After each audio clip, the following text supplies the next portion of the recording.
Have a seat, please. So I'd like to welcome you to this panel.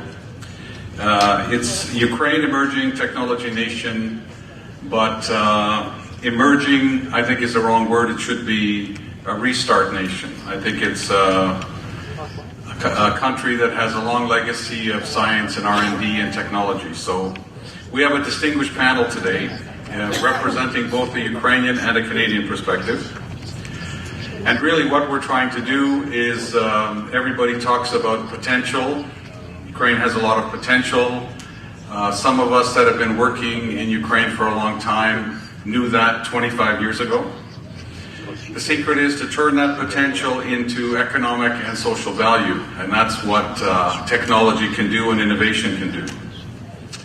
So despite what you may have read, there is a thriving technology sector in Ukraine, and you'll hear a lot of that today.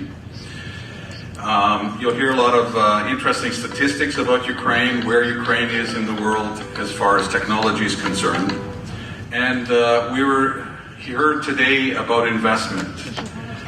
Easily there's $1 trillion of allocated investment in the world. Easily, well over $1 trillion, called dry powder, looking for the right place and time to invest. And why not Ukraine? So what we'd like to do with this panel today is to put Ukraine on the radar screen for you to consider Ukraine. Maybe look at the headlines, but look and see what potential there is and how it can be transformed. Today you'll hear from a number of representatives of the Ukrainian government who are doing a reform and transformation. There's Dmitro and Lena Minich. You'll hear about IT sectors both in Canada and in Ukraine from Wayne and Taras. You'll hear about private equity and venture capital and the role that venture capital can play in sponsoring innovation. And by the way, I'm a board member of the Ukrainian Venture Capital Association, and our chairman is sitting somewhere in the audience. And then you'll hear from 3 global outsourcing or IT service companies, EPAM, SoftServe, and Miratech. And they'll provide you with some examples of how Ukrainian brainpower can provide innovation and help companies, for example, in Canada, to be more competitive in the global marketplace. So I welcome you today, and I'd like to introduce the panel. Dmitro Shimkiw, Deputy Head of the Administration of the President of Ukraine, and he's a former General Manager of Microsoft in Ukraine. Lena Minich is Director of Innovations and IP Department, the Ministry of Economic Development and Trade, Ukraine, and also a long career in telecoms. Wayne Goodbranson, the CEO of Branham Group, which is a leading ICT advisory. Elena Schechter, who is the Chief Marketing Officer of EPAM Systems, a global IT company. Lena Kosharny, who's CEO of Horizon Capital, which is a leading private equity firm in Ukraine. Stuart Christ, who is the Executive Director of Miratech Group, which is also a leading IT outsourcing company.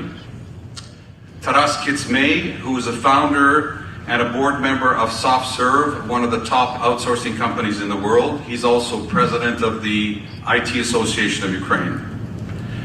And Mike Willett, who is the CEO of the Canadian Venture Capital Association. So we'll be able to compare venture capital and private equity in Ukraine and in Canada. So with that, I hope we have an informative session.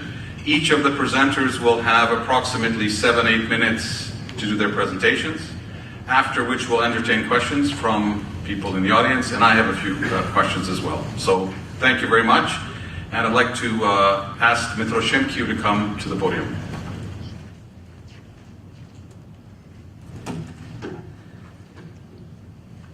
Hello. Ladies and gentlemen, it's an honor to be here. I happen also to be in a lot of innovation. I had my own startup, so I know how to go from startup to big IT company and look for the global market. But I would like to talk about Ukraine.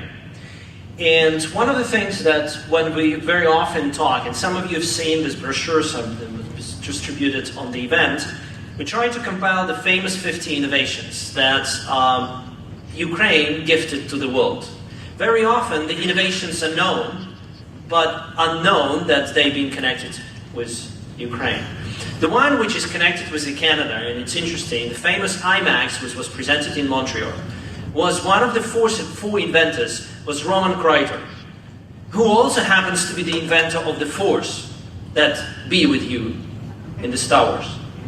He's a descendant of Ukrainians who have been settled here. When we look at another famous story, the hard drive. I think everybody understand what a hard drive in the computers, right? The famous Lyubomir Romantiev. He's in the Hall of Fame of US. Only 10 people there, together with Steve Jobs. He is the inventor of the hard drive. When we look at the different stories from pharmacy, first surgery in the heart, first surgery on the eye, when you look at their aerospace, when you look with Korolev and landing on the moon, and many stories, Ukraine always demonstrated a lot of innovation, the creativity and innovation and the talent. It's not by accident that the current nation can produce and continue to deliver on innovation. It's been in Ukraine for years. From the fast tram and the lamp gas in the whole world, to the contemporary rockets that have been traveling the world, to the world in the space, underwater, on the earth. That's all been designed and engineered in Ukraine. With only small glitch. And that's where we're particularly looking for the cooperation with Canadian. Making money out of innovations. And this is the area where Ukraine is just going first time.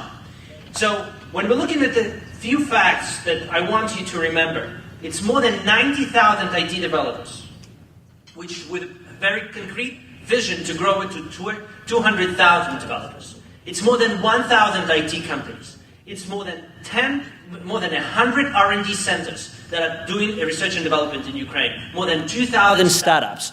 This is big. The outsourcing industry, I know the team will talk about this, so I'll just leave this for further other speakers to talk. It's growing on a fantastic pace. You see a lot of scores and a lot of numbers that Ukraine been recognized, #1 in outsourcing, #1 in C on engineers, but top 10 countries that continue to produce the quantity of graduates in engineering, manufacturing, and construction. When we continue to win different competition on the school level, and we are the third best place in the world to find people with advanced skills. We are not cheap. I've heard very often the word cheap. We're not cheap. We're inexpensive. And we are smart. And Ukrainian developers can do things. They can break through. They can make a huge difference in the engineering world. And we continue to do it across different technologies. When you look at the education, it's 28,000 bachelor students every year in engineering. It's 9,000 master students and 1,000 PhD students. It's a constant supply, and one of the topics that we are discussing in the National Reform Council is how to boost the quantity of graduates even higher. When you look at the human capital, it's a young engineers. The average age is 25, 26. This is a young, vibrant engineers whom we would be happy to keep in Ukraine. We understand the potential of the globe to look at our engineers. That's why we're actually extremely interested to building a cooperation program, not the export of the talents.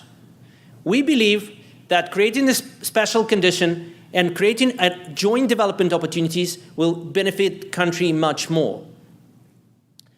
ICT industry in the glance. IT outsourcing, 2.5 billion, more than 50,000 employees. Research and development, 5,000 people, 100 centers. And the growth, it's 30–40%. And the famous names, Baida, the Samsung, coding, 1.5 thousand developers sitting in Kyiv and coding this. Wargaming. E-commerce, I mean, I'll leave it to Lina. This is their investment, fantastic. And it's growing on the 50% year over year. Startups, well, let's see, I have in presentation a few things about startups. Regional distribution, it's not a few regions. It's actually pretty broad and pretty distributed in Ukraine. The top ones is Kyiv, Lviv, and Kharkiv, where we see a very vibrant dynamics, but also Odessa, Chernivtsi, Vinnytsia. 2015, the year of Russian aggression, the year of strong economic downhill, reforms, a lot of reset in the country. Let's see, this is the facts that happened in Ukraine in 2015. Snapchat being acquired by Luxury, $155 million. Soros made it his first investment, economic investment, in Ukraine with a cyclone. Horizon invested in Rosetka. EBRD, which is very conservative, sorry EBRD, invested $5 million in deposit photos. Oracle acquired Maximizer. Ericsson made the decision to open R&D in Ukraine. Augmented Pixels received money from Hive, $1 million. Yell, Uscan, Mobility, Jupy, 7 Ukrainian startups, hardware startups, which is usually a challenging. It's not just software, it's a hardware startups. Present and Consumer Electronics Show, and more. This is 2015. Name me one more country in Eastern Europe or in Europe who can have that story. With aggression, with strong concerns internationally, will Ukraine have an economic development? That's the country which is growing 25% year over year. Nobody is growing that with the kind of pace in the world with such industry. And it's vibrant, and the people from that industry sits here and encouraging to do a business together. This is an opportunity. So when you look at the competitive industries where the investment could take place and where Ukrainian innovation takes place, it's actually pretty broad. From agriculture, chemistry, materials, security and defense. It's particularly interesting, the security of defense innovation are not just research. It's actually immediately applied. Drones today are securing Ukrainian touch line. It's Ukrainian drones that's been helping Ukrainian troops. It's anti-sniper and a lot of other technology which has been designed and immediately deployed on the field. It's IT, as we talk, pharmaceutical, a lot of potential, a lot of innovative work, and with the recent legislative changes in the pharmaceutical industry, that's going to boost further. Machinery, aerospace. You know, we have the biggest plane in the earth, us, in Ukraine. And we actually develop a full aircrafts. This is an example, and we have our space program. So that's despite all the turmoil and difficulties. So there is a lot of areas where you can look and find partners in Ukraine, particularly when we're talking about innovation. But when we're looking at the new Ukraine, its vision was a very concrete vision where Ukraine sees itself. It's a people. During this event, you're going to meet a lot of people who are working in the government, who are working in the business industry. Its reforms, a very concrete set of changes that are already taking place, and a strong commitment of the country for a change. Let's keep this. When we look at the whole Ukraine, how actually IT and innovation being applied to a lot of changes that are taking place in the country. The first one, Data.gov.ua. And this is, again, happened, a few facts that happened during the last 2 years. Data.gov.ua, this is an online portal where every transaction from the Ministry of Finance can be seen online. Every transaction seen online. Data.gov.ua is a public portal for all open data. Digital data are now mandatory to be published for creating opportunities for big data business in Ukraine. Electronic petitions.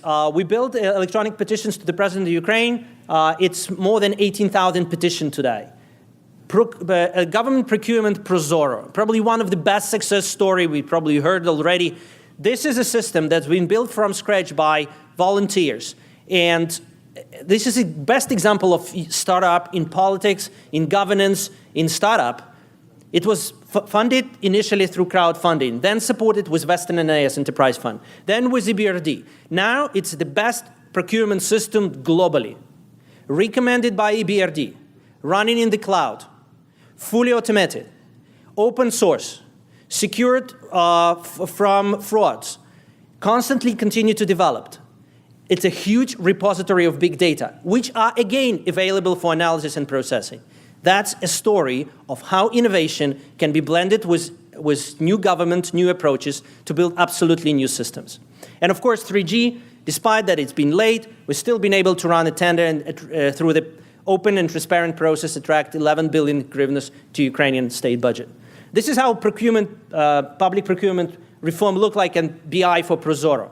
Every single transaction is online in the cloud, and this data is from June 14. This number just keeps growing, but any analytics is available, and it's being built by Ukrainian engineers. So with this, what I would like to conclude, let's build knowledge economy together and beyond. There is a lot of opportunities that Canada and Ukraine can pursue. Thank you.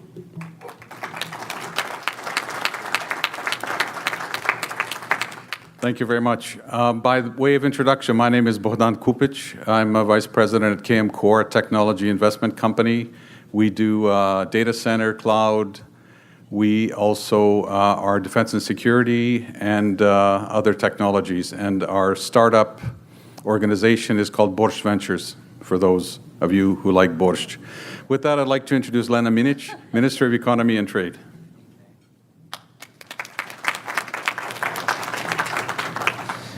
Hi, good afternoon. Really happy to see so many people in the room. And let's first of all talk about future. I will maybe use this way because I will be closer to you. Do you know that in just 2 years from now, by year 2018, Gartner predicted that there are going to be 6 billion connected devices. 6 billion connected devices, which will require help and maintenance. The same 2 years from now, we're going to see 3 million people who are reporting globally to the robo-boss, not to the human anymore.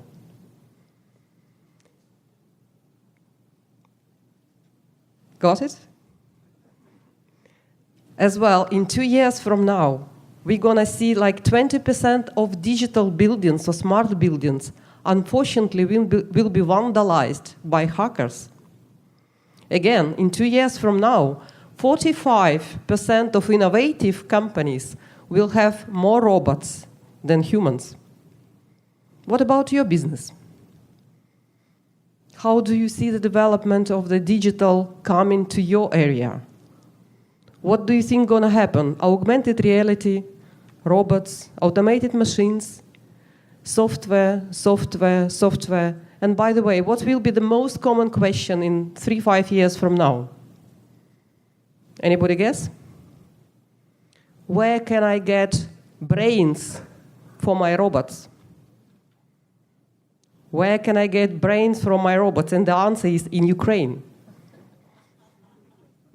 Let me tell you why.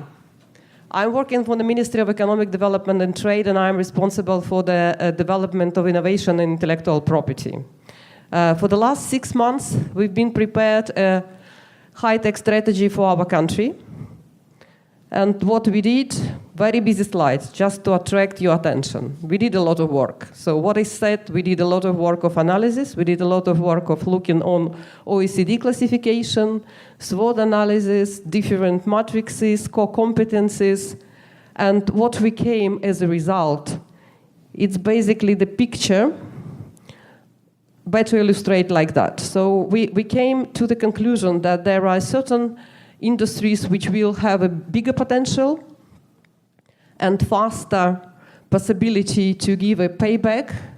And you can see that even by the time period, it also has a different scale how it can impact the growth of economy.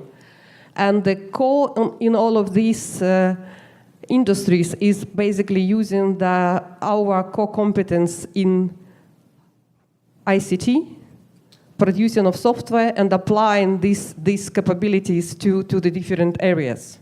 We cannot get rid of black soil, and this is really good, because we can apply a lot of knowledge and technology to that in order to grow productivity. Unfortunately, we have a state of the military conflict on the east, but on the good side, this is boosting again the development. This is boosting the R&D. We have a lot of past knowledge and a lot of experience, as Dmitry said, in the area of ICT and software development, and we will talk about this more. And this is really the big opportunity for us to apply it into all of these sectors. But let's have a look where we are now. So we need to define how good we are in the different areas.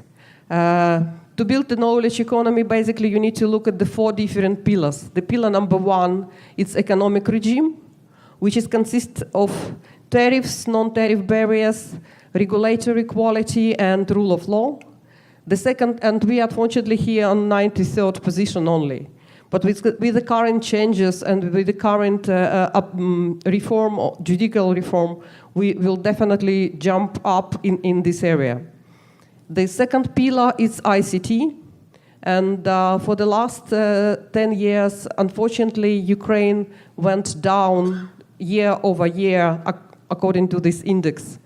Thanks to 3G tender, which happened last year, we are moving forward. But again, we need to do a lot of stuff in order to improve the ICT infrastructure. On innovation, which is consistent of the quantity of patents, we are not bad, but we are lacking the commercialization of this research and development. And definitely we are almost one of the best in the education. We are keeping 21st position according to the World Bank Index. Looking at this picture, you see immediately where the improvements are required and where the development is needed at the first place. We also looked at the venture ecosystem because in order to start any development, we need to enable all of these factors to work together, starting from smart money and access to the financing and go into the academia and research. When we analyzed what is really available and what is we can utilize immediately, it's basically the picture looks like that. Again, we have a lot of ideas and inventors. We've got talents. We have not bad schools. They can be better, but we have them. In the biggest cities, we have connectivity and infrastructure. We have very good workforce and development of the education and workforce. And also in the big cities, we also have infrastructure and access to the infrastructure. The rest of elements we have to develop, and we need to enable them to work simultaneously. We started a couple of business models, how better to operate the cycle from idea to the small creation of small businesses and creation of products. And the best example at the moment is innovative ecosystem in Israel. The startup nation idea worked well, and we basically based our models on their experience. On the top, you can see that how the idea transformed into the final product using the access to the fund of funds, and the chain below, it's how the commercialization of R&D is done in the state universities and academia. The very simple model, but as far as I know, not so easy to implement. But nevertheless, we are planning to focus exactly on in the economy area on the top side, and we defined for ourselves 5 key programs. Program number 1, it's creation of high-tech office. This office will have a possibility to select the ideas and use the access to the fund to fund them, to incubate them. Number 2 program, it's Welcome MNC. Welcome MNC means that we would like to invite all technological companies to Ukraine to build their R&D in our country. Already more than 100 companies has R&D at the moment, but the more we will have, the better ecosystem will work all together. Program number 3, it's innovation ecosystem. All of the ideas how to connect our R&D, how to connect our innovations and talents with the different markets and have access to the knowledge as well. Program number 4, it's a digital agenda.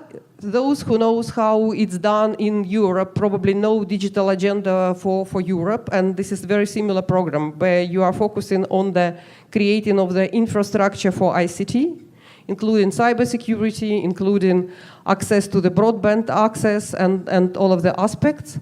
And the program number 5, last but not least, the most important one, is a high-tech nation program, where starting from schools to university, we are planning to do special programs to help our students to focus on mathematical and engineering specialties. This is all I wanted to share with you, what we are doing. We developed this program for half a year, and right now it's in approval process, and we're gonna start it within a couple of months. So you are more than welcome to come to Ukraine and be part of this program together with us. And small surprise for those who still didn't take a T-shirt over there with a special abbreviation when the grains became brains, you are more than welcome to take them. We developed even the slogan, thank you to Lena, by the way, which is feed by grains, lead by brains, open to Ukraine. Thank you, Lena. By the way, if there are any robots in the room, put your hand up. So from that, we're going to get a little taste of the ICT market in Canada. And I'd like to introduce Wayne Goodbranson, who's CEO of Branham Group. And welcome. Thank you very much. First of all, thank you very much. Just kudos to the organizing folks of this conference and this seminar. I'm suitably impressed. I'm glad I'm here.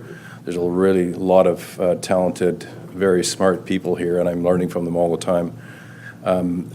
Second, I'm here because I love talking about the Canadian information and communication technology or technology industry.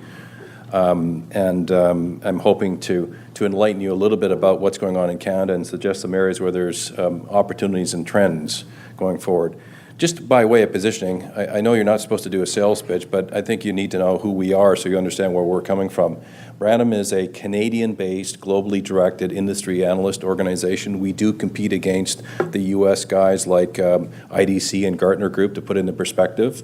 Our fundamental clients are technology companies. 65 to 70% of our work are with technology companies down in the States, 25% here, 5% in Europe.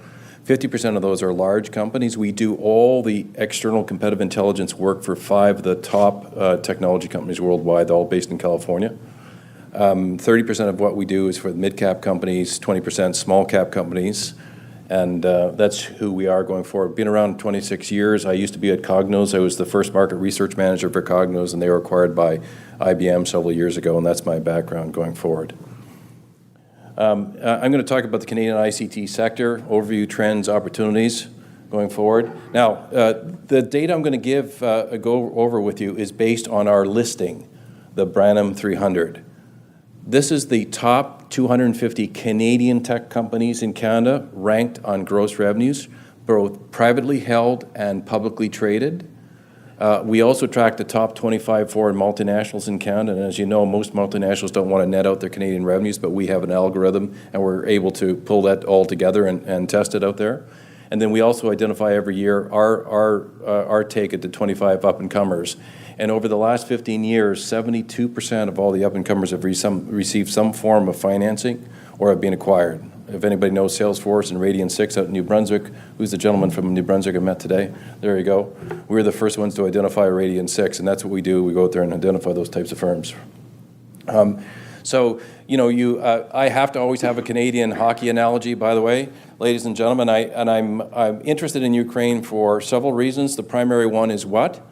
It's not technology, it's hockey. You have a professional hockey league in Ukraine. I'm really delighted to hear that. I'll be coming over to Kiev to go see those guys. That's what I'm interested in. No, but last year, by the way, the total cumulative revenue, the year before last, total cumulative revenue of the top 250 Canadian companies, this includes the BlackBerries, the BCEs, the Shopifys, and so on, was $90.9 billion. This year, it's $96.1 billion. Now, keep that number in your head for a little bit. 5.7% growth going forward. Of that, 37% are software companies. If anybody would like a copy of this presentation, just give me your card and I'll send it off to you, right? 37% are IT professional services, which includes the IT staffing companies and so on. 17% hardware and infrastructure, and 9% service providers going forward. By sector, of those 250 companies, 18.5% are software, 21% IT professional services, and or by revenue, sorry, and 15% IT hardware and infrastructure, and the remaining XPs or service providers. That's the Bells, the Rogers, the Teluses, and so on that resell a lot of U.S. gear in our Canadian market, which is a bone of contention for some of the entrepreneurs here for sure. There's the growth curve or growth line in terms of top 250 revenue going forward. Just in terms of where those companies are located, by the way, you're sitting in the mecca, the epicenter of Canada's information communication technology sector, and that is Toronto. And if there are people here from Vancouver or Halifax, I know they're going to be very mad at me. I'm actually in from Ottawa. We used to be called Silicon Valley North. The epicenter, the hub of Canada's IT sector is in Ontario and specifically the GTA, and I'll get into the digital quarter a little bit next. BC is there, then Quebec, Alberta, and other. Now, when you look at this, by the way, take a look at that far column where it says the Brown 300, right? And then you look at the Stats Canada numbers all the way through. That 250, these are Canadian-owned companies, represent this year, or the most recent year of Stats Canada data, 54% of that total revenue. So contained within that Brandon 300, ladies and gentlemen, is the ecosystem of Canadian ICT vendors. That does not include the foreign multinationals going forward. In terms of the highest growth area over the last couple of years, it's definitely software, 193% in 2013 to 2015. That's where the growth is. Most of the companies achieved 75% of the top 250 companies achieved 75% in growth. 54% of them experienced double-digit or triple-digit growth going forward. Here are some of the cool companies that we identify. Here's Entertain, 843%, right down to Engagement Labs, 132%. We have some very, very impressive companies historically, they're moving and growing dramatically. In terms of the 37 on the new list, the new revenue stars include the likes of Entertain, Shopify. We finally got them this year because they're publicly traded. We get that, and Kinaxis. And I met an e-commerce firm from Ukraine today, and we talked about Shopify. He's in that mix, right, going forward. So these are all companies that potentially are acquisition targets for you, or your acquisition targets for them, or they're collaborative or partnering going forward. Here's Ontario. I took an old map, by the way. It's kind of interesting because everything has to be net new, and I thought it was kind of neat to look at an old map. Ontario is the breadbasket of the technology industry. There's 144 companies of the 250 there. 150 now. It's generating, average revenue is $276.5 million. Tech hubs, there are 4 basically in Canada, by the way. I'm talking about the Greater Toronto. There's the Greater Vancouver, Ottawa, and Kitchener-Waterloo, by the way. Now, when you go worldwide, by the way, this is something as a Canadian technologist like me identifies. Quite often Canada is equated, when somebody asks them, where's the tech hub in Canada? Waterloo has such a great, unbelievable imagery out there. It really does.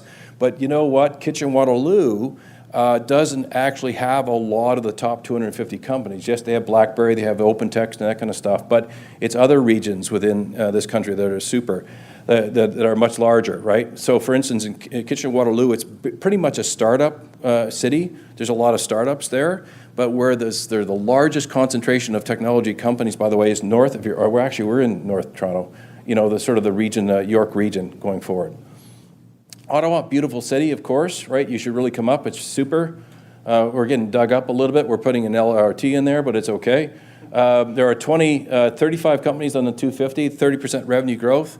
They've done a fantastic job this year, $4.3 billion, and included in there, is the likes of Mitel, for instance. But 18 of those are prof services or professional services companies, 9 software, and so on all the way through this 35. Top revenue in the Ottawa area is Mitel. They've really converted from, I would consider it an ICT hardware communications to a software company. There's Telesat, Shopify, Killian, and down the Dragon Way. These could be brand new companies to you, and great. If not, you probably heard a little bit about them, but you should be looking at them for potential partnerships going forward if you're coming in from the Ukraine. Year-to-year growth, by the way, UITV is 286% growth, right down Alvavelarus at 49%. In terms of Toronto, there are 97 companies on the 250. 97 companies are generating $29.2 billion in fiscal 2015. It's a huge hotbed. Now, one thing that you need to know about Toronto, And I know for a fact that Microsoft in years past used to use it as a intro market or a test market for a lot of their tools that came out. Toronto has every industry code in the books, right? And so if you're launching a firm and you want to contain it in a certain way, Toronto's a great marketplace to target. It doesn't always have to be a U.S. market or a U.S. metropolitan city. It's got all the codes. When you go to Ottawa, it's 2 or 3. It's either tech or government, right? When you go to Calgary, it's oil and gas, universities, government, and so on. And when you go to Vancouver, it's a little bit different, and the ecosystem in Montreal is a little bit different. So there are 38 professional services companies, 36 software going forward. I'm going through this stuff like crazy. This is an experiment in velocity and big data, right? And top 5 there are Rogers, right down to D&H going forward. And year-to-year growth, here's a couple ones. The one I want to mention, although all these companies go through some financial kind of up and downs, is Smart Employee Benefits. They're really going after the insurance benefits marketplace, and they've got some really interesting business rule technology, and if hit the market running, they could scoop up and give companies like Express Scripts all kinds of trouble. In terms of overall, Waterloo, there are 4 professional services companies, 9 software, and in total 17.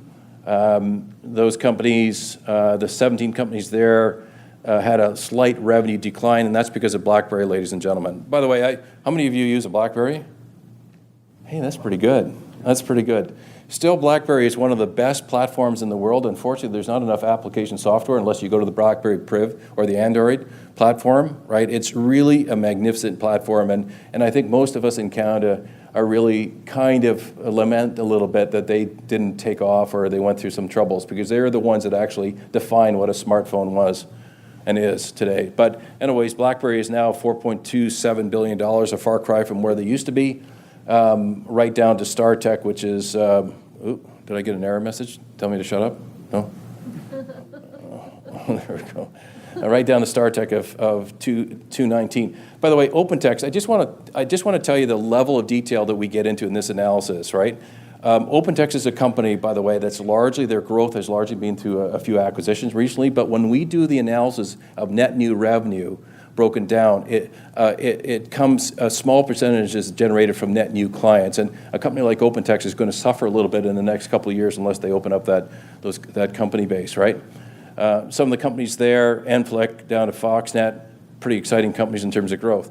Now this is a really interesting slide, by the way. We took it upon ourselves to identify the digital corridor. That's the west end of Kitchener-Waterloo to the east end of Scarborough, right? And that's a space of 135 kilometers versus Silicon Valley from Fremont to Gilroy of 75 kilometers, right? And so when you look at it, we have a population in this area called the digital corridor of 4.9 million people compared to 2.92 in Silicon Valley down in the States going forward, right? Their top 100 companies against ours, overall, they generate a lot more revenue. Keep in mind, they've got the Apples, the Oracles, the Salesforces of the world, right? But what's really interesting is the comparisons here, right? The number of ICT employees in the digital quarter, we have 176,000 people working in it, 344,000 in Silicon Valley. The average per capita income in all sectors there is roughly the same. These are all in US dollars. Revenue per employee is very comparable, by the way, a little bit higher down the state, so that's kind of attractive here. So there's a lot of commonalities in what's going on and what's becoming an emerging, Silicon Valley competitor, and we call it the digital corridor, right? Now, in terms of technology trends and opportunities, here's our cheat sheet going forward. Digital health, big area, particularly a big area in Canada, by the way. We're a public sector sponsored organization, heavily unionized.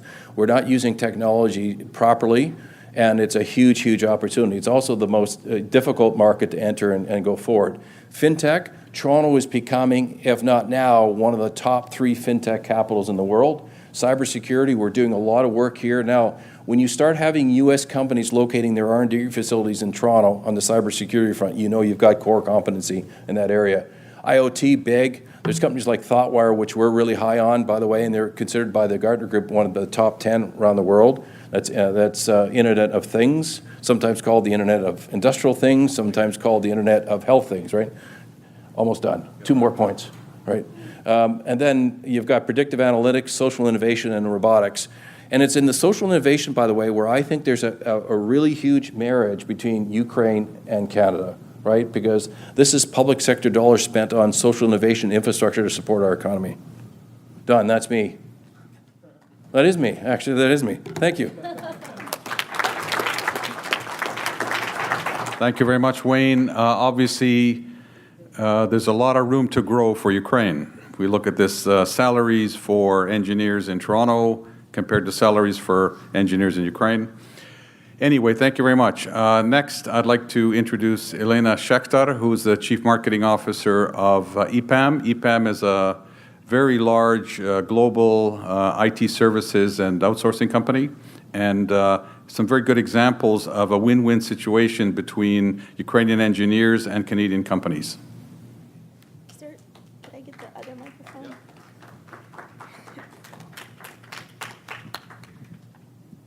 Thank you. I just thought I'd step out from underneath this thing so you can actually see me.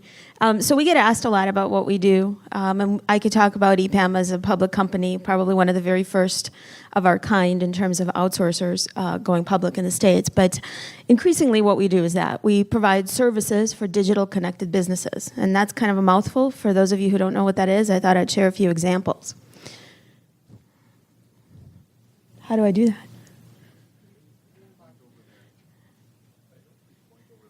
Over there. Got it. All right. So wealth management. Actually, this one is the one I really wanted to talk about first. So this is Sport Chek, which is one of the brands of one of our bigger retail customers. Most of you probably know who that is. It's Canadian Tire. And we've been working with them for a number of years, undergoing a pretty phenomenal full-scale digital transformation initiative across all of their brands, across all of the consumer touch points, really looking forward to driving billions through the digital channel for them. So when we think about services, we think about results for customers. And so sharing a few more. So UBS is a wealth management application that we developed working with them in partnership that's actually won half a dozen awards for driving a complete change in the way consumers manage their wealth, especially in the midst of some pretty unprecedented change in the financial industry related to intergenerational wealth transfer. And incidentally, these are examples of projects that we are working on globally, but also working and supporting out of our Ukraine office. So here's another one. Liberty Global is one of the biggest cable companies in the world, media companies, where we are working with them to redefine the platform for delivering media content, including working to define what it means to bring content directly to consumers.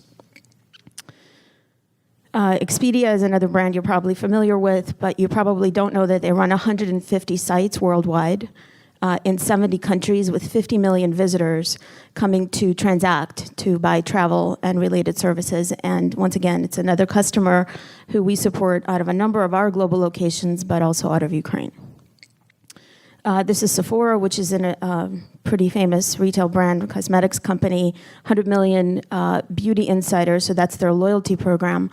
And we're helping to redefine everything from the in-store experience to redesigning the way that consumers imagine loyalty. This is another one. I purposefully didn't include their brand name, but you can figure out who that is. It's a big luxury upscale retailer headquartered in Britain.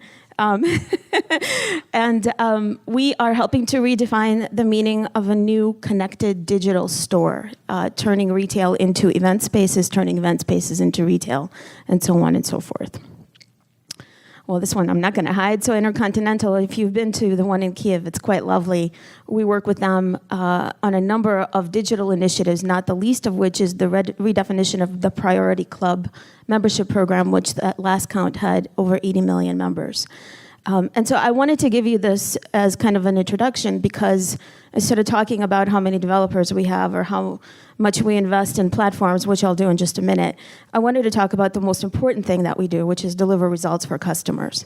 And that's why Ukraine and every other delivery center that we operate and invest heavily in is really our number one priority. Oh, a couple more. YouTube Creator Academy. Pretty cool, actually, if you don't know what that is. That's YouTube teaching content contributors how to make money off of YouTube. And then finally, Mary Kay, hopefully finally, I'll just keep going. Oh, this one's pretty cool. We talked about healthcare a little bit. So that's Craig Venter, actually. That's his avatar that we built. And he's working with a company that he founded called Human Longevity, Inc., which is redesigning the future of wellness. So they're mapping the human genome and combining that with medical information and healthcare practices to deliver sort of a complete healthcare experience for the bargain basement price of $25,000. Hopefully it'll get cheaper over the next few years.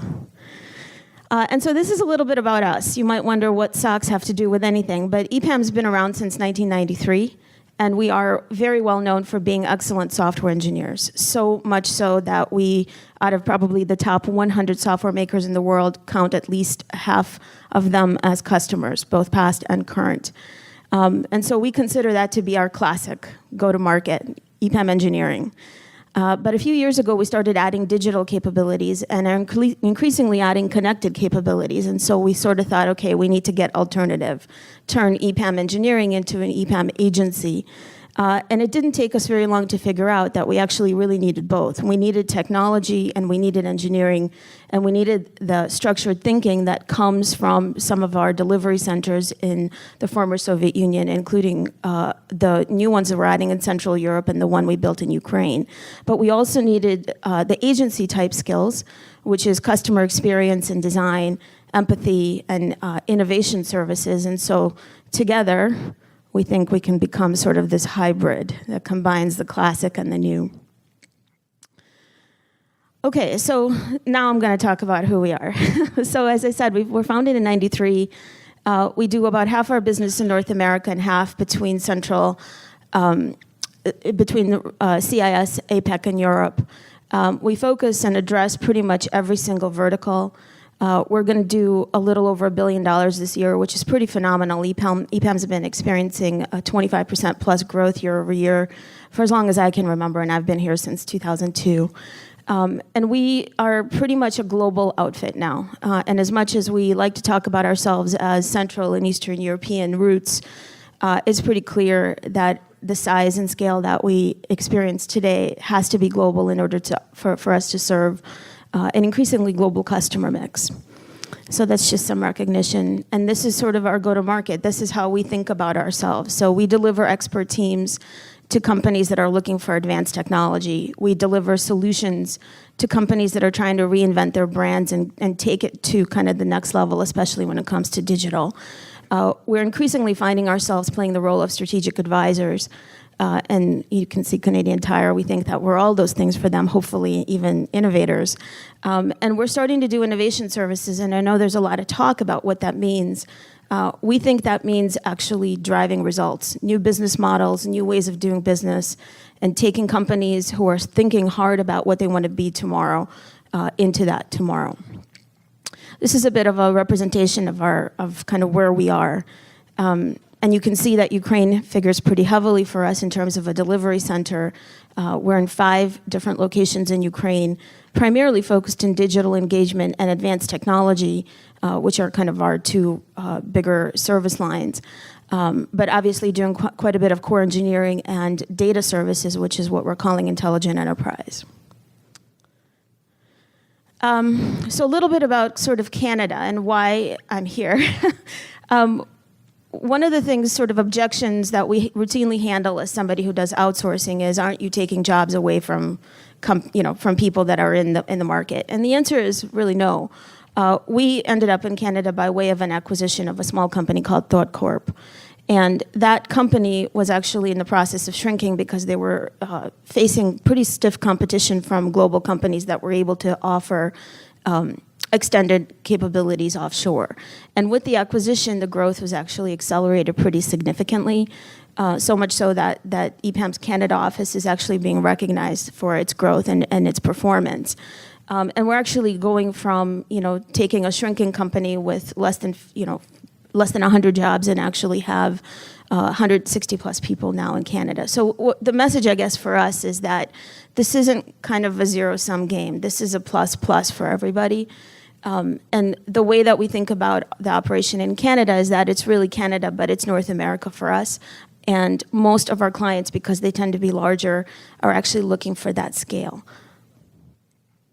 So a little bit about our operation in Ukraine. We have 5 locations. Obviously, Kyiv is our for us. And together, amongst the 5 centers, there's over 4,500 people working in Ukraine, which I think makes us, if not the largest, certainly one of the largest technology service providers in the region. We're pretty proud of being kind of such a heavily invested player in the market, and are actually taking steps to differentiate our Ukrainian operations from some of our other delivery centers. I mentioned this already. These are sort of our vertical focus areas. And so one of the things that we really look for in terms of how we think about investments and how we develop teams is giving people not only kind of capabilities around general engineering, but we want people to understand the segments that they're working in. And so most of the folks that are working on our retail clients, for example, also end up specializing in the consumer space, and the same in software and the same in financial services. This is a bit of a busy slide, but we invest pretty heavily in education, both internally to the company, but as well as recruiting from some of the top universities. And you can see we continue to be pretty heavily focused on bringing training from the universities into EPAM at large. And we run labs and structured programs, as well as sort of on-the-job training operations pretty routinely across all of our locations. Done? Okay. I was going to share a video, but if I have time for that, I don't have time for that. Yep. So just want to share this with you. So we run a software engineering conference, and pretty much in every one of our locations, and Ukraine happens to be one of my favorite ones. So if you can you do this for me? Can you just click this?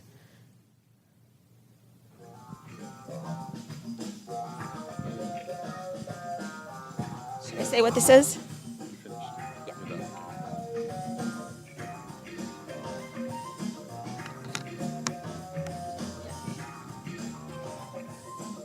Actually, it's pretty self-explanatory, right? You can just stop it. Is it 1 minute? It's almost done. You can just tell me.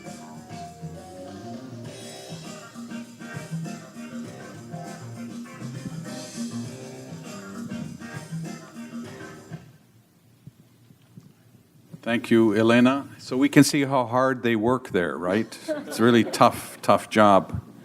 We have 4 more panelists to get through, so I would ask that you try to keep it brief and to the point. By the way, Elena was born in Kyiv, which is quite interesting. And our next speaker, Olena Kosharna, was born in Canada. She's been in Ukraine almost as long as I have. So probably half her lifetime she spent in Ukraine, and very committed to Ukraine, and big supporter.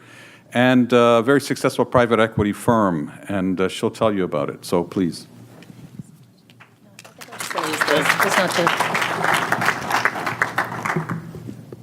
Thank you very much.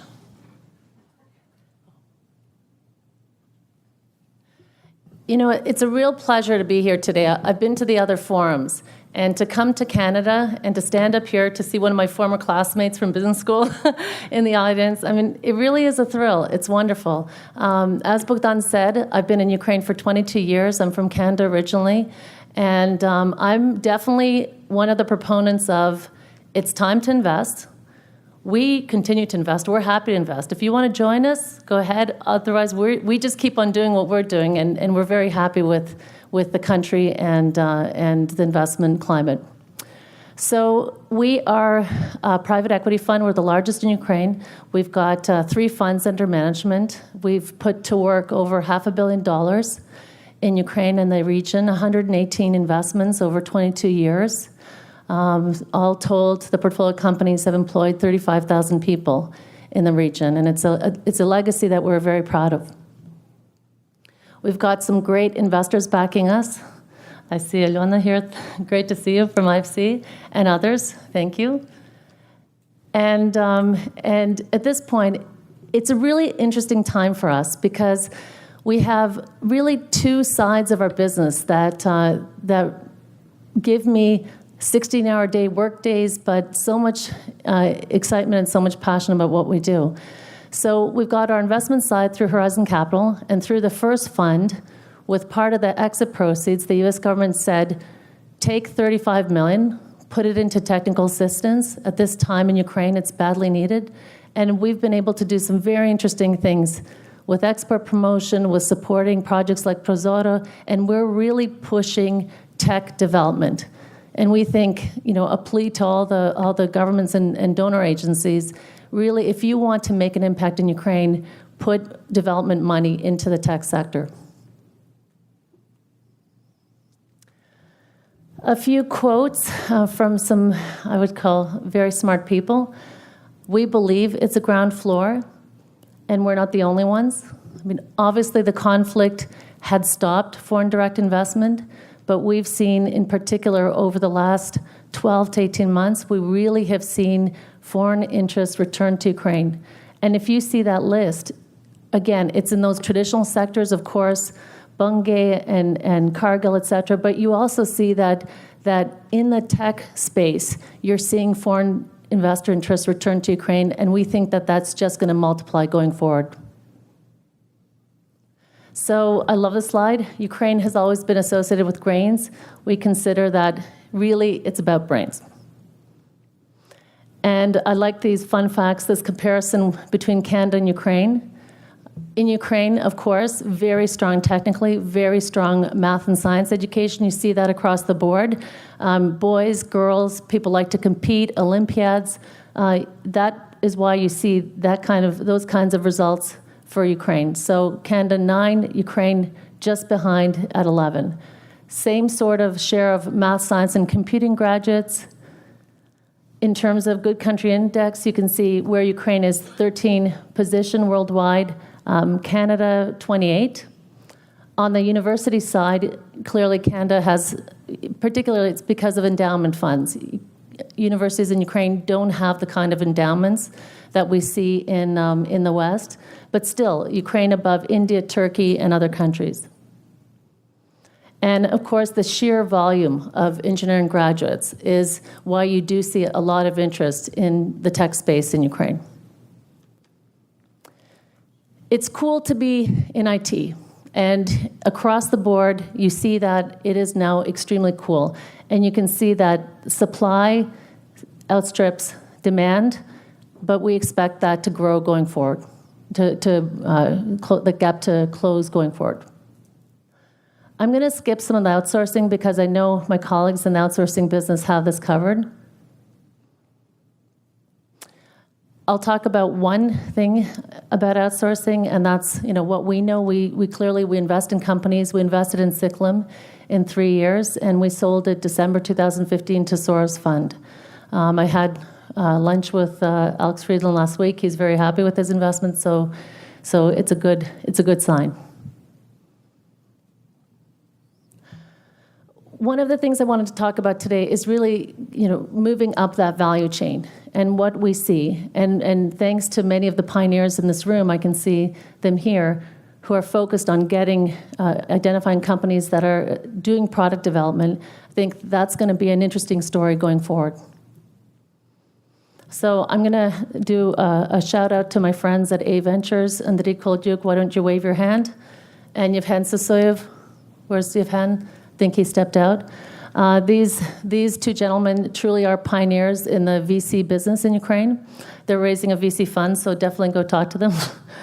And they provided us with these slides. And you can see that really after a slowdown in 2014, investment volumes are starting to grow in this area as well. Ukraine is not only an outsourcing story. Outsourcing is exciting, but also it's becoming a very interesting VC play. Some of these logos I think everybody recognizes, and these companies are looking to compete globally. They're not, in many cases, very few of them are in the domestic market. They're operating in 60-plus countries or 200 countries worldwide. They're really focused on capturing that global market. And I love it, Andriy, thank you for putting us in the local column, because with all of our investment partners located in Ukraine and our focus in Ukraine on the ground, that's definitely where we are. We're starting to see a lot of interest in Ukraine from funds. At the same time, it really is embryonic. There is not enough capital right now in Ukraine, and we sincerely hope that will change. Another investment that we made, again, I can only speak about the investments that we have made. That's the experience that we have. This is Jubal. We like to call this is like the kayak of jobs. So it's a job aggregator. And again, we made that investment very recently. We've seen a tremendous revenue growth in this business, and it's a company where truly the value is in their advanced technology embedded within that company. Dima alluded to e-commerce, and e-commerce is extremely interesting. It grew 6 times in 7 years. We have been courting this company. We call it the Amazon of Ukraine. We had the pleasure last July at the inaugural U.S.-Ukraine Business Forum. We made the announcement that we were acquiring a stake in the Rosatka. Where a year later, we've seen extremely high double-digit US dollar revenue growth in this business. We're very happy. And it's one thing that I do want to emphasize, that flying in, flying out, it doesn't work. You know, you have to build those relationships. For us as a private equity firm, we have those relationships, we build them over time, and really with these entrepreneurs, it took 3-4 years before we were able to convince them to let us into their company, and we're delighted that they did. A few other stats, and now I'm going to switch over to the development side. From Western NS's perspective, and this is very important for us. The startup ecosystem in Ukraine is truly at an embryonic stage, and that's why we are very supportive of what the ministry is doing. We're very supportive of what EBRD is doing, and we really call upon partners worldwide to really work with Ukraine in terms of the startup ecosystem. I know it's very enticing to come to Ukraine and try to take the engineers into other countries, and we do see companies doing that. But what we want to do is really to develop the ecosystem in Ukraine, and ultimately that is going to be a driver for Ukraine's growth going forward. So what do? We've taken part of that $35 million as Western NAS, and we're backing tech solutions for government problems, tech solutions for reform, and we're really pleased with the results. We made the first commitment to Prozora. 9 months they were talking to other donors. We gave a $50,000 amount, got them started, and they are one of the most successful reforms in Ukraine.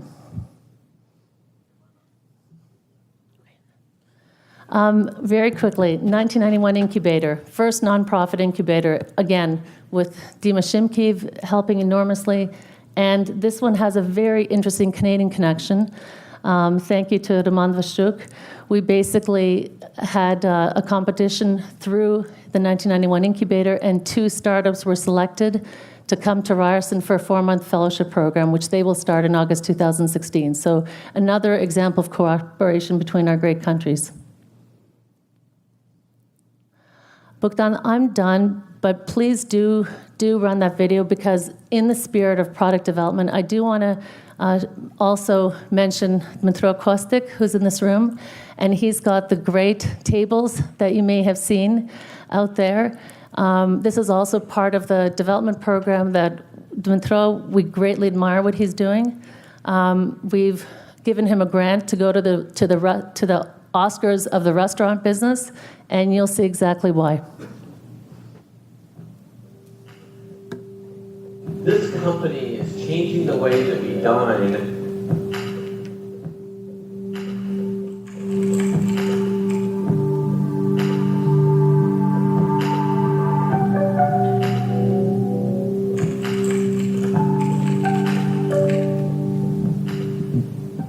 So, what's the buzz? Let's start from the beginning. At all times, people gathered at the table to communicate, to flirt, to discuss some news, to draw an idea on a napkin. But then, something happened. People stopped conversing when dining.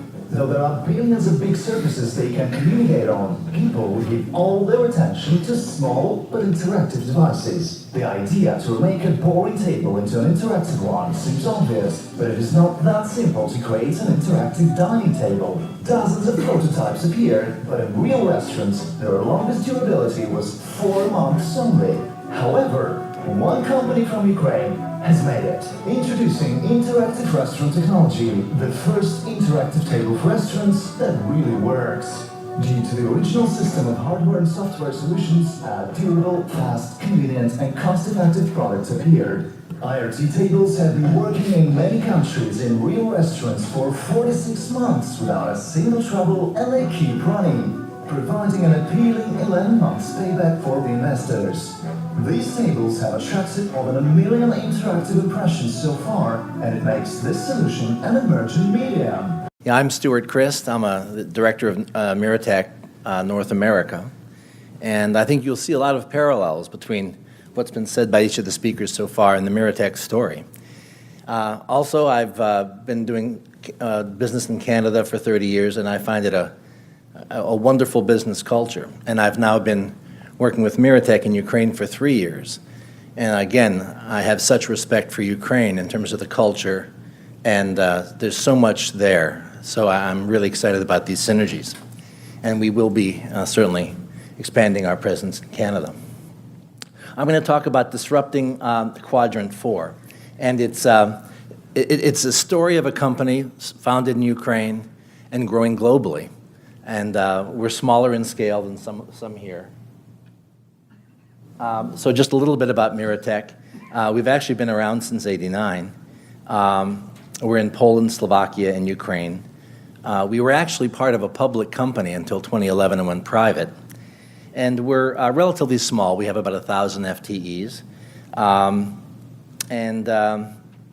We have a small number of clients. We build and manage teams for clients. And our average engagement for that reason is about 6 years. So we really are client-focused in that regard. One back, excuse me.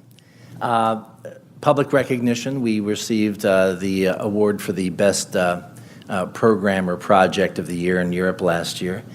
About our mission and values, this really does reflect the Ukrainian strengths. I just wanted to call this to your attention. Know your client and listen. One of the things about Ukrainian culture is not being afraid to say no, or have you thought about something else, or this may not work, which is very important in technology. Another is thrive in complexity.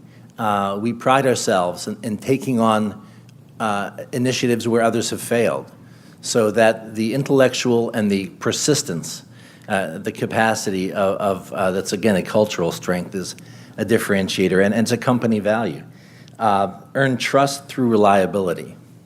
Trust is a current through all of the successful stories here. And persistence and reliability is another incredible strength that we bring to our clients. And then strive for versatility. At least in Miratech, it's a company value. This is a conventional matrix that's used in what you might call the outsourcing space. Across the bottom is strategic importance.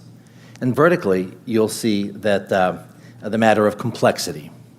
So typically when you look at these 4 quadrants, historically it's been said that low complexity and low strategic importance is the kind of thing that you either automate or outsource. Likewise, if it's low complexity and high strategic value, or likewise, you would outsource. But we call this disrupting Quadrant 4 because with the skill sets and the capabilities and the assets that we have, much of it built on our Ukrainian roots, we're operating in Quadrant 4. And we think that's very, very important. And there are many business benefits to doing that as well. Oops, I'm sorry.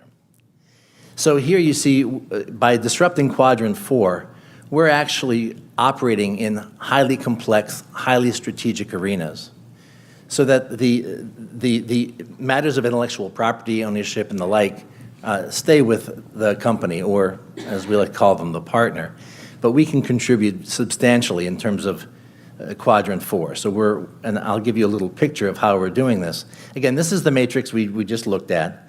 And I wanted to give you a sense of the evolution of the company. As I said, this is a story about a company that's expanding globally and in terms of our value proposition.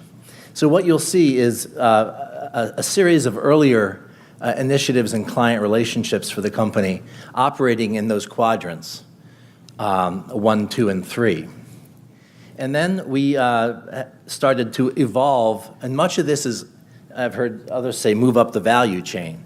Rather than being an engineering company, we're now moving up the value chain and providing high-level strategic support and consultation. To the extent where now, this year, we actually have, we're sort of residing in Quadrant 4. We have an initiative, R&D for Equity, where we're working with small startups and smaller companies, and we're getting in the same boat with our partner in terms of an equity stake. Turnkey IT, where we're actually running the whole IT organization from the CTO on down. And we actually have clients where there might be software companies without software engineers. And we can provide that full range of capability for our partners.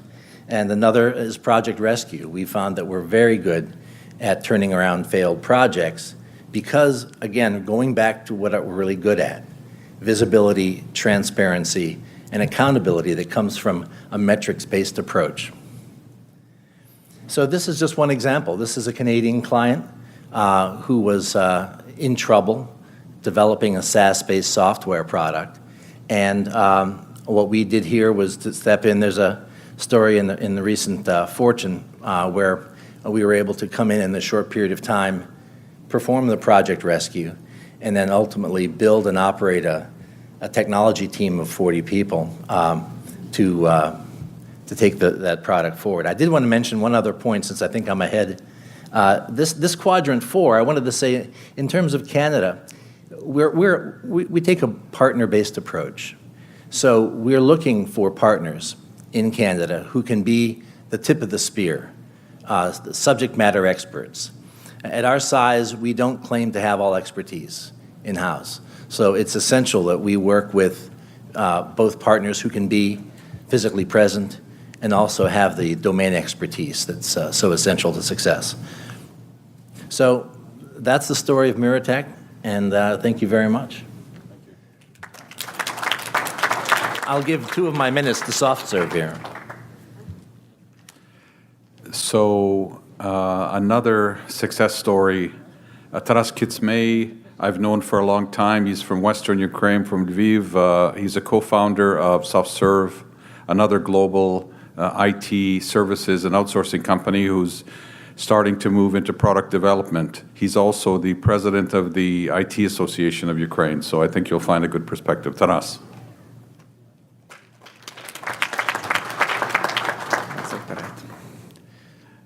Good afternoon to everybody. It's a great pleasure for me to speak today here in Great Toronto area, well-known IT high-tech global hub. Couple words about myself. I'm co-founder of SoftServe, global technology company specializing in software product and application development. Currently, we have 29 offices in 12 countries. We founded in 1993, and the 4,500 people currently working for the SoftServe. I was managing company as president CEO for 16 years.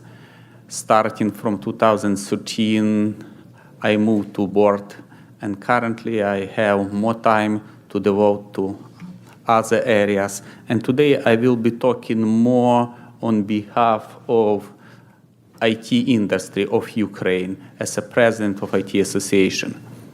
In 2004, 5 companies, SoftServe, Miratech, Mirasoft, Softline, and Profix, launched IT Association.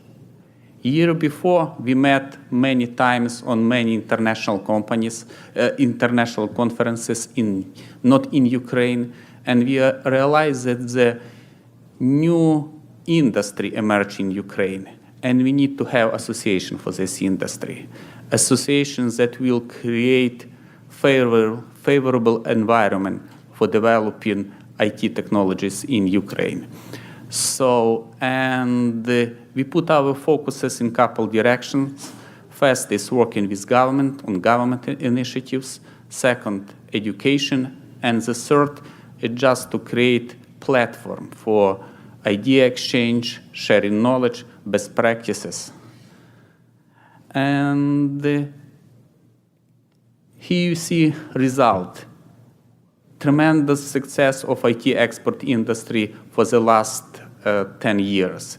Currently, IT export industry is the third export industry in Ukraine with 2.5 billion in revenue. We are number first export IT outsourcing industry in Europe. We are number first in Central Eastern Europe by the number of engineers, and 10 IT global outsourcing companies working in Ukraine that belong to global list of 100 outsourcing companies.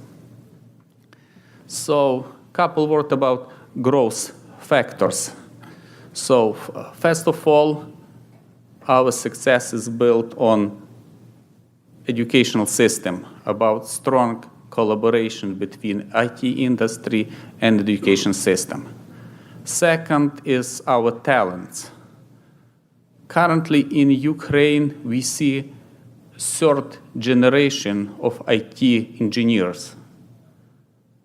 My son, who graduated computer science of Waterloo University, probably belong to the third generation.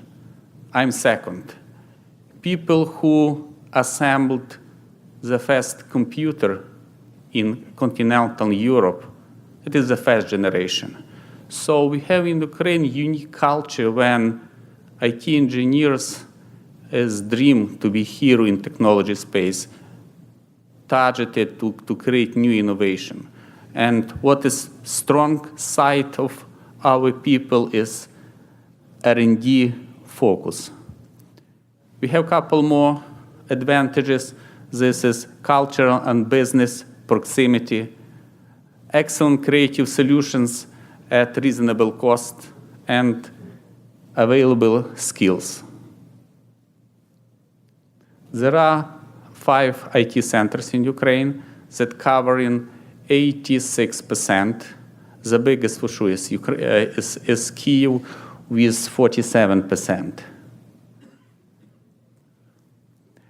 And IT industry is transforming by itself,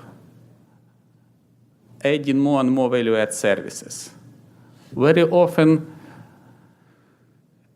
IT outsourcing is considered as traditional outsourcing with focus on talent, on great professionals. When IT outsourcing companies taking accountability on sub-processes, on performance of development teams.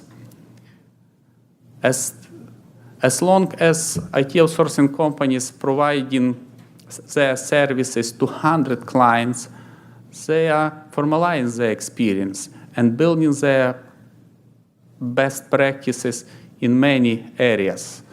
This is business analysis, software architecture, solution architecture, project management, user experience, user design, quality assurance, DevOps, maintenance.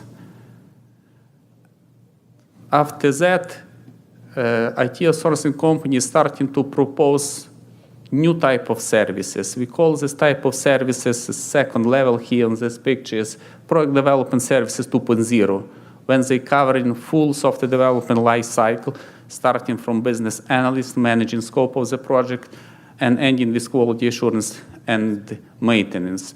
And for sure, this level providing significantly more values to our clients, allowing them to focus on their core business. And this last third level.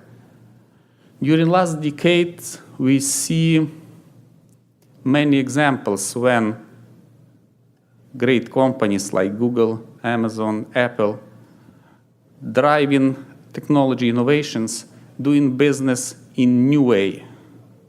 And recently, this trend started to call technology transformation.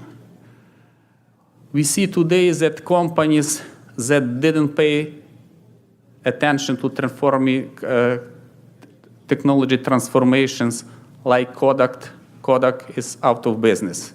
We see the technology companies penetrating new areas. We can consider PayPal.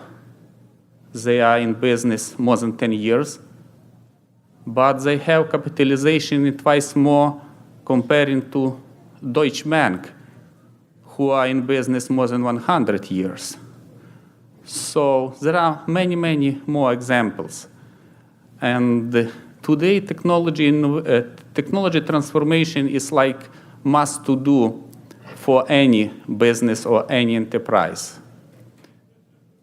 This creates challenges and create new opportunities. We see that technology transformation should be based on latest achievements in many areas. It could be mobility, cloud, artificial intelligence, big data, data analysis, predictive analytics, Internet of Things, wearable devices, etc. IT outsourcing companies working in these spaces for many years, and they have huge experience. Based on that experience, they are starting to provide new type of services. This is digital technology consulting, digital strategy, and with R&D focus. So, leveraging all these achievements will allow you to make digital transformations in your companies. And finally, welcome to Ukraine, and let us uncover the potential of technology innovations. Thank you. Thank you, Taras. About a month ago, there was a meeting with the IT community with the Deputy Prime Minister of Ukraine, Mr. Kubiu. And there's this phrase they use, a technical government. Well, that usually means technocrats, but what I suggested was nobody over 40 years of age and all IT people might be a solution. So in our last and not least speaker, that's Mike Wallet, who is the CEO of the Ukrainian Venture Capital Association. But Mike, I wanted to ask you a favor. Bring some of that Canadian venture capital to Ukraine and we'll invest it properly.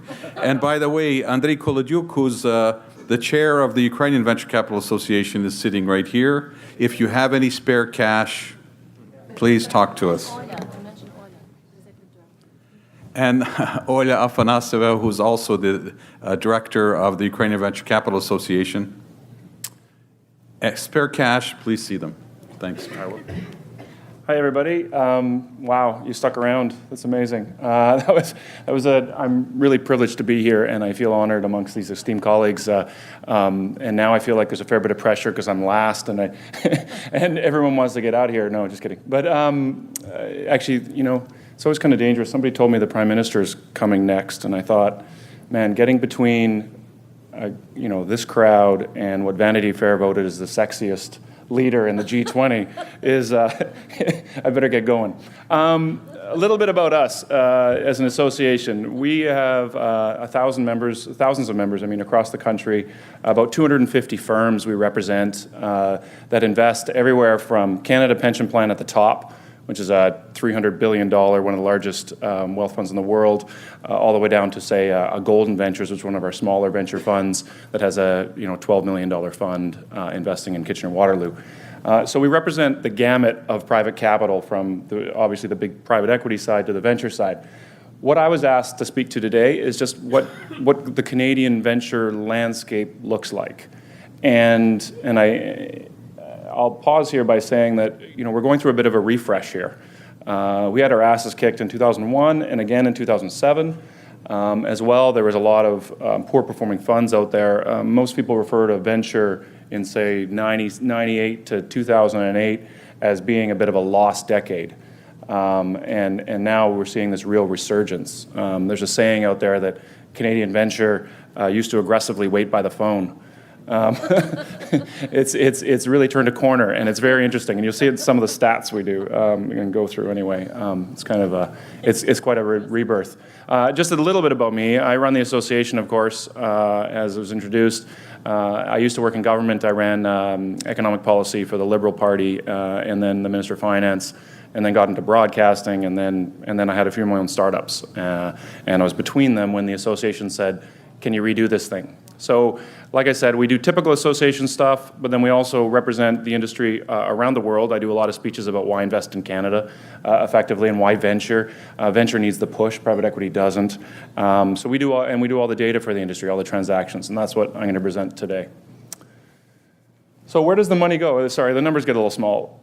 Where does the money go in Canada geographically first, in terms of, this is just venture, not private equity, which is about 12x of that. So venture in Canada is $2.3 billion, ranging across 540 deals or so. This is 2015 annual data that you're seeing right there. As Wayne mentioned, a significant portion of it goes to Ontario and British Columbia. One place our data does differ a little bit, though, is the investment going into Quebec. And that's because it's investment in Quebec, not necessarily revenue, as Wayne would explain, but also there's a significant amount of government involvement in Quebec in terms of the venture side. So that not skews the numbers, but it causes a lot. But really there's three places: Ontario, Quebec, and British Columbia. That's what we've done this is just the last few years. You can see a real resurgence in what's happening. On the left is the number of deals, on the right is the amounts. But it's up a good 40-50%. So for the last couple of years, and that's doing nothing but grow. The first quarter of 2016 is almost $1 billion. So there's a ton of, I think somebody mentioned, I can't remember who, but there's a ton of dry powder out there. What's impacting us is, yes, Canadian venture, but also U.S. venture. We have a ton of the U.S., big U.S. Venture players are very active in Canada and investing. They like the sector, they like the area, they like the region for a lot of reasons, and we're seeing a lot of growth in, the Andreessen Horowitzes and Bessemers and Sequoia are all up here doing deals, and they're all in these numbers. That's just what it looks like quarterly. That's not very interesting because you just saw the annual, but there it is. Oh, it is interesting because there's Q1 2016, 840 million or so. That's the activity by province again, just in pie chart form. It's really three. This is what I wanted to get into a little bit. Where does the money go from a sector basis? It's 2/3 IT, as it is everywhere in the world, from the US on down. The vast majority goes into ICT. I'll break down ICT in a second. One interesting thing that's happening in Canada, we've got a real life science resurgence going on. Life science is doing a real ramp up, with clean tech doing this on the other end. And the reason is really simple. It's a lot less sexy to replace $30 barrel of oil than it is to replace a $100 barrel of oil. So the money's pulling out of clean tech, particularly in the substitute plays, like wind power and things like that. So you're seeing some impact there just on the investment side. This gets way too small, but this is a ICT breakdown, where the money goes over the last few years. It's SaaS, as everybody knows. It's software as a service is a huge target for investment. VCs love this sector because it scales like none of the others, right? Really easy to scale, really fast. Think Shopify and these types. In terms of stage, we have a problem in Canada, a public policy problem in Canada that everybody's talking about. The Prime Minister on down is all talking about, and you see it in that graph, which is we can't scale companies. We struggle scaling. We can't. We have good scaled companies, don't get me wrong, but we struggle in the scaling department. And you can see it there. The late stage is that light blue, and you can see over the last few years you're seeing a decline in a time when, first of all, amount of dollars going in has increased. The actual absolute amount, percentage terms, has decreased in late stage. That should be the other way, because late stage costs more. It should be attracting more money. Big problem that we have is we lose the companies to Silicon Valley, and that's what's happening there. They grow to a certain size and they leave. Some of them anyway. A significant portion of them are now starting to stay, and we're starting to see some really interesting dynamics go on around that. HR studies that show that particularly people working in these type of fields, are less interested in hard pay. They get more paid. They get paid more in the Valley, frankly, than Canada. And other things are starting to tick up the list, like cleanliness of environment, stable place, great place to live and work, that kind of thing. So that's helping us a bit. That's why folks like Shopify stayed, frankly. When you talk to Toby Lukey, who runs Shopify, he says, point blank, I'm here. I could have made more money if we moved to the Valley. I got a lot of pressure to do so. But I like Ottawa. It's a beautiful city, and Kitchener, Waterloo, and Toronto. So he made a conscious decision to stay. VCs invest in companies so they can make some money, right? They are always looking at exits. They care about exits. And the interesting trend in North America, and you're seeing this around the world, is IPOs in particular are really out of favor right now for a number of reasons. One, the public market's really bumpy. Two, there's a ton of dry powder out in the private market, so I can hold off and wait. That's a big one right now that people are saying. And three, the size of the M&A acquirers. Google, Facebook, they're out there doing tons and tons and tons of deals, and they're sucking up companies like a vacuum, right? And you see it all over the place. So M&A is the big exit. And so when you're growing a company, at least in Canada, I can speak to that, the entrepreneurs and the VCs are tailoring their companies differently than if you were an IPO play.